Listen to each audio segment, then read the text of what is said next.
I'm Pops. Let's talk about BlackBerry. Yes, I'll put a link in the description to my review of Tetris, which was earlier this year. BlackBerry does the same thing. It takes us through some behind the scenes rise and fall of some tech stuff that we love so much.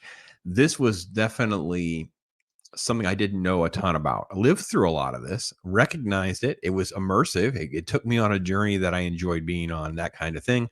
Let's talk about the film a little bit more and break it down for you. So, right there, Jay Baruchel plays Mike uh, Lazaritis, I think is how you say his last name. He's basically the founder. He has this coworker, this lifelong friend. They're total like the new nerd, hothead, video gamer stuff. Before all that, friend Doug, who's played by Matt Johnson, who kind of wrote and directed the film, and they basically just can't get off the ground. They've been duped. So they're these tech geniuses. They've started this thing with US robotics, but it was basically just a way of bankrupting them and getting their tech and that kind of thing. And then there's a secondary story that starts and then it kind of comes together with Jim. Glenn Howerton plays Jim. I think it's Balsillie is how you say his last name.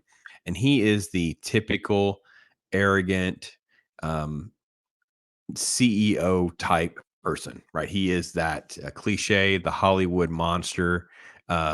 Just kill him and drag it home. He's brought into the loop almost like out of desperation, but they don't know that. And he's like at that Wall Street killer mentality of what they're going to accomplish. He sees something in there. The story is just riddled with just interesting, like everything points to just lightning in a bottle, right? The hostile takeover that they're dealing with, the way that they're trying to navigate through the tech hurdles of getting communication to ping different towers, and how the bandwidth, so to speak, of all of this data moving around. No one could figure it out, and this guy's like, "Oh, if you just do this." So it's really, really, really a pretty cool film. Lots of great performances. Just want to get quickly a couple more. The hardest thing for me was watching Jay Baruchel play this guy because he just looks like him. You know what I'm saying? Like it's hard to get that. This is Jim. This is that cold, stone faced, kill him Wall Street guy, and that's what he is. And then there's Doug. So Doug is literally like the headband, t-shirt wearing. They have game nights. They have like the plunger type trophy. I mean, everything's just a gag, and everything is silly and goofy. And it definitely kind of comes, as part of the story. Like, how do you kind of navigate through all of this, right? So all that works really pretty well. Like I said, the story is just everything about it is very technically executed very well. If it's something that is not your thing, like you didn't live through any of this and you don't, it's just kind of a drama, right? Because that's pretty much how a lot of the film is. It's just kind of walking you through certain key moments, them doing different things and developing different things, and how that will kind of work and come to fruition. Then, of course, you have a big twist later on where they've gotten so big. And again, there are time jumps. So the time jumps are a little tricky because it's been like 5 minutes for you, but it's been 4 years for the story, or whatever the case may be. And then financially, you're like, well, they need to get like you know, they need to expand the network. They start robbing key technical people like from Google and such and bring them in. And the financial stuff just starts to get crazy. And that's before you get into like the ego thing, which is where the downfall really starts to play. And it really starts to play with that guy, Jim. He just starts losing his mind and wants to buy like a hockey team. And it's all about the wealth and the greed is just so much. It dramatically changes Jay Baruchel's character, Mike, who becomes like the corporate head, right? It's all about money, but it's all about growth. It's about numbers, that kind of thing.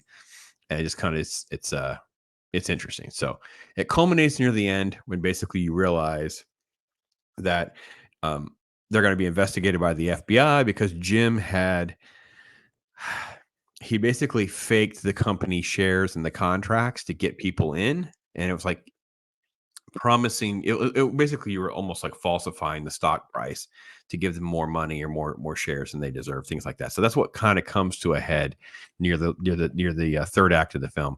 The only thing that really kind of made all of that work for me was the fact that Doug, who was the uber nerd, you could look at how they changed his demeanor. Again, I don't have basis and context, but he dramatic. He doesn't have the glasses. He doesn't have the demeanor that he has in the first half of the film.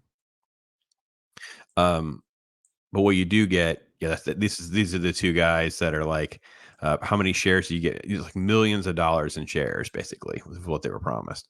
Let me get back to the one thing that really made me laugh or what made me happy was to know that the Uber nerd in the headband, Doug, he does bail out in time and becomes like a millionaire, like a multimillionaire. Like, so when the story ends and it closes, his character is the one that's like uber wealthy. He didn't crash and burn because he had bailed out of all the chaos and he got out of all the stuff. So anyway, it's a fine movie. It's a solid sort of like drama Oscar style film. I don't think it's really on that caliber. I'm going to call it like a 7, maybe a 7.5 kind of thing. Like it's a 3.5 star movie, and I'm being kind of, it's like in that range, right in there. Like that's kind of its sweet spot.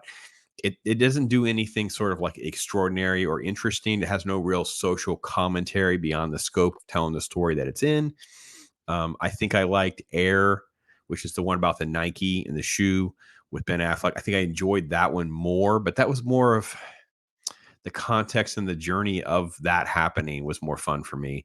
Tetris was just as so they're all three. I forgot to mention Air earlier because it was more of like a Nike shoe story, but they're like these, nostalgia bait drama biopic stories that are all this year. So yeah, if I had to rank them, I would say Air is probably the best, and then with Tetris below that, and then BlackBerry. But they're all solid. It's just that yeah, they're not going to be for everybody, and they're just kind of like this. They're dramas and things like that. So anyway, that's my take on it. Hopefully, if you catch it, you can let me know what you guys think. If you've already seen it, let me know.